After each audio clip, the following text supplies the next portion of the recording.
salariés de l'usine menacée de délocalisation en Autriche. Une décision qui sera d'ailleurs définitivement annoncée vendredi par la direction.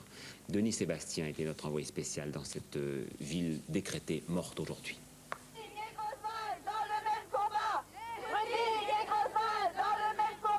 Les 900 salariés de Grundig à nouveau dans la rue. Ils ne sont pas seuls. Des mineurs des houillères du bassin de Lorraine, toutes proches, des élus et des habitants de la région les accompagnent. Au total, 3000 personnes.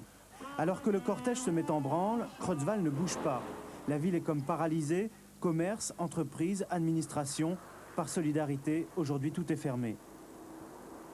Nous, on trouve que c'est regrettable qu'une usine comme ça ferme. On ne comprend pas très bien pourquoi. Et puis, il faut dire que ça nous fait vivre tous les commerçants de Creutzwald. Et après tout, on est solidaires, il n'y a pas de raison.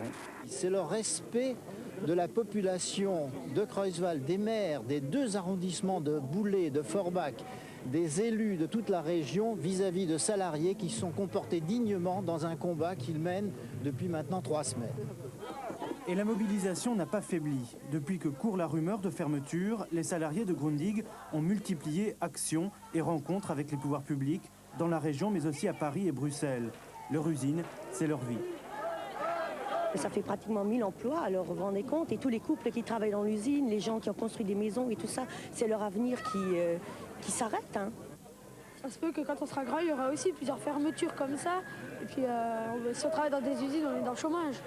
On espère que Grundig ne fermera pas ses portes, tout bête. Hein. C'est un symbole. Réponse en principe dans 2 jours. C'est en effet vendredi que la direction de Grundig devrait mettre fin au suspense. Transfert de l'usine en Autriche ou maintien à Creutzwald. Toute une ville, toute une région vit suspendue à cette décision. Là-bas, au kinésithérapeute, rideau baissé. La ville perdrait avec Grundig 15% de son budget annuel. 16 heures, après 3 km de marche, le cortège est arrivé devant la mairie. Discours syndicaux sur la tribune, on écoute sagement dans le froid. On dit il y a de l'espoir, d'après les dernières nouvelles. Mais enfin, tant qu'il y a de l'espoir, je crois qu'on peut vivre encore. Hein. Après-midi dans les rues de Creutzwald pour dire non à la fermeture de Grundig. En tête du cortège, le symbole de la colère. L'entreprise de montage de téléviseurs est installée en Moselle depuis plus de 20 ans. L'annonce de la fermeture a fait l'effet d'une bombe pour les 900 salariés. Coude à coude, tous sont venus en famille, tous sont inquiets pour leur avenir. Déception et désolation totale parce que bon, j'avais forgé mon avenir un peu dans cette entreprise.